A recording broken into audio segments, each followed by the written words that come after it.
querida Dilma Rousseff, expresidenta de Brasil, al Presidium, amigos, amigas, representantes de distintas naciones. Hoy conmemoramos nuestro origen. Hoy conmemoramos a la Gran México Tenochtitlan y con ella a nuestros pueblos originarios, su resistencia cultural. Hoy conmemoramos la grandeza de México por su historia que proviene de culturas milenarias y centenarias. Este año se celebran 2 siglos del México independiente y se cumplen 500 años de la llamada conquista.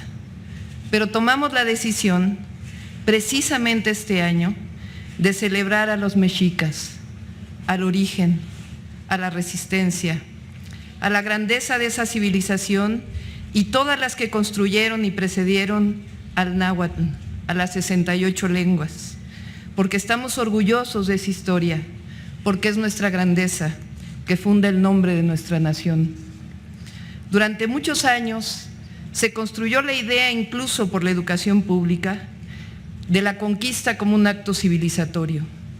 La barbarie de los aztecas frente a la visión civilizatoria occidental como la única poseedora del oculto, el monoteísmo como única fe y cosmogonía válida, la moralidad española contra la inmoralidad mexica, el idioma español, el de la Real Academia, frente a los dialectos precolombinos. Favor de tomar asiento. Hace uso de la palabra el doctor Enrique Semo Caleb, historiador.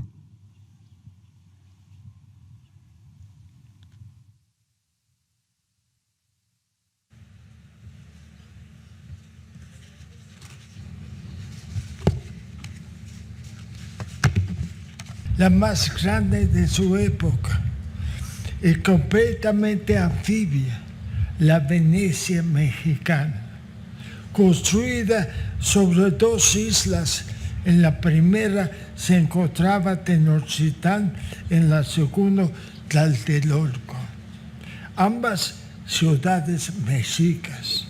Los esforzados habitantes supieron aprovechar los pantanos para ganar territorio al lago y los núcleos de población se fueron uniendo mediante la construcción de chinampas, que no solo servían como áreas de cultivo, sino también como base para la edificación de viviendas.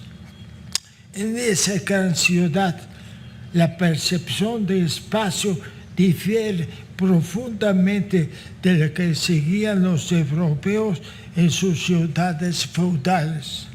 México Tenochtitlán es una combinación de lo urbano y lo campestre, un altépetl que incluye los 2 elementos en una abigarrada unidad en que los jardines y los cultivos se combinan con los barrios apretados en las construcciones monumentales.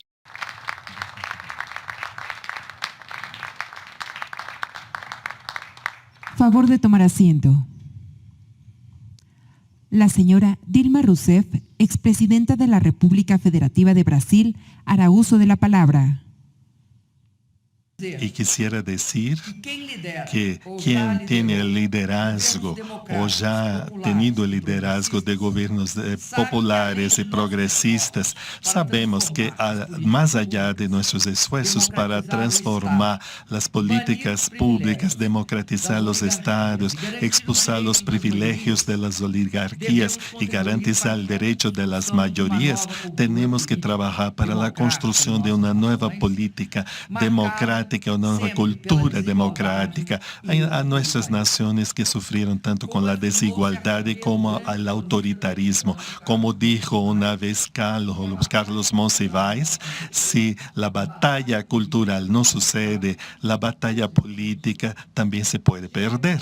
Y entonces vengo a un México que renace, que está construyendo una cultura de libertad, de soberanía, de igualdad. Participo en esta celebración y me siento muy honrada de aquí estar.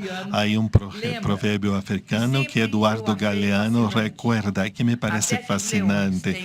Dice, hasta que los leones tengan sus propios historiadores, las historias de caza van a alabar a los cazadores.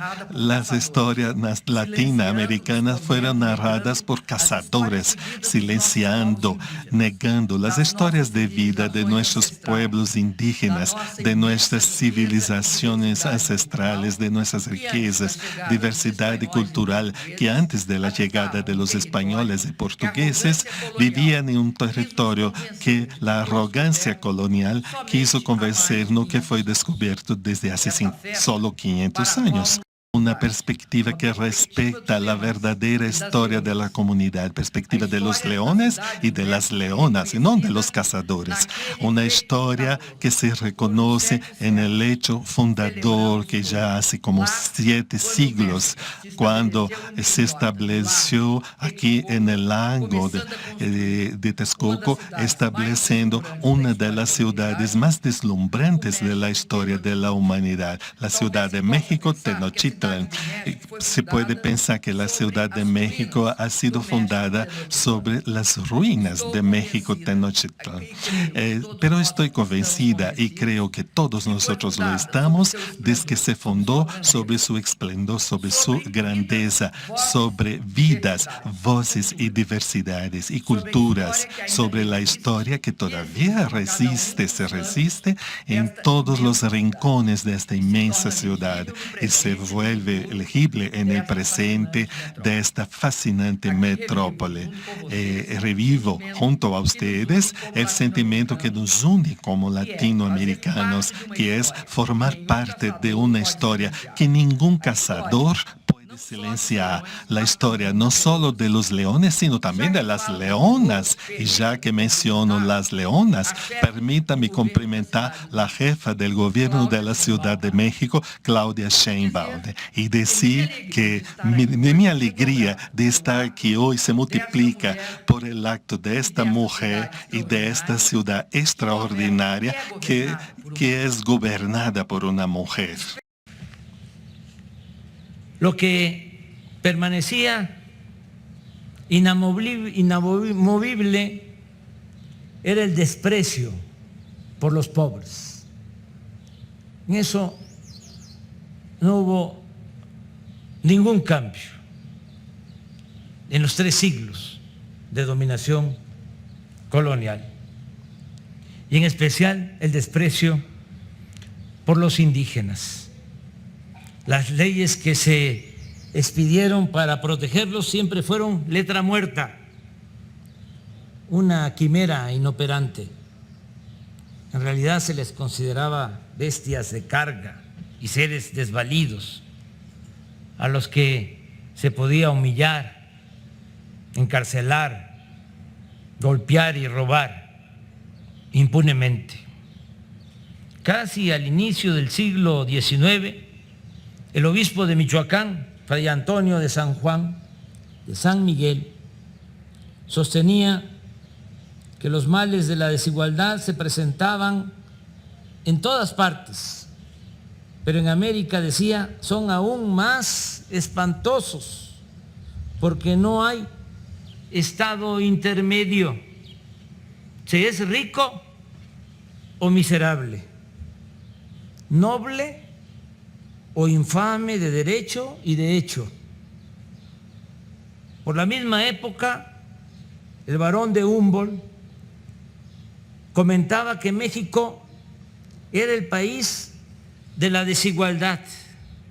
¿Acaso, aseguraba, en ninguna parte era más inequitativa la distribución de fortunas, civilización, cultivo de la tierra y población? Y en la Ciudad de México, desde que se tomó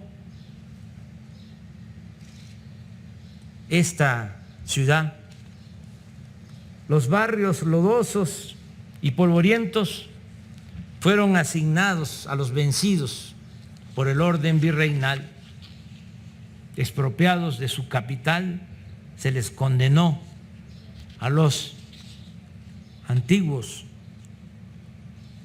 pobladores de Tenochtitlán a vivir en los márgenes de la urbe.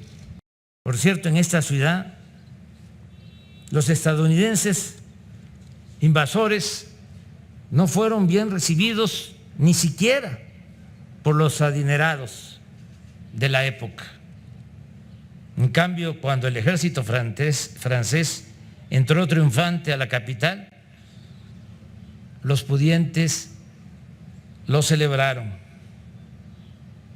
Contrasta con esa actitud deleznable el comportamiento cívico, patriota y democrático de los capitalinos ante el regreso triunfal de Juárez en junio de 1867 y posteriormente el recibimiento multitudinario a Francisco I. Madero, luego de la partida al exilio del dictador Porfirio Díaz en 1911. Durante el porfiriato, la Ciudad de México se embelleció. Fueron suntuosas las fiestas de la clase dominante y las inauguraciones para conmemorar el centenario del inicio de la lucha de independencia nacional. En el porfiriato fueron demolidos edificios, se utilizó la picota, se echaron abajo bellos templos coloniales, pero también se construyeron sitios emblemáticos como el hemiciclo a Juárez y el Ángel de la Independencia, y se inició la construcción del Palacio de Bellas Artes y otros importantes edificios públicos. La Revolución Mexicana no solo significó un solemne acto de justicia, la primera revolución social en el mundo, sino que hizo surgir la creatividad a caudales.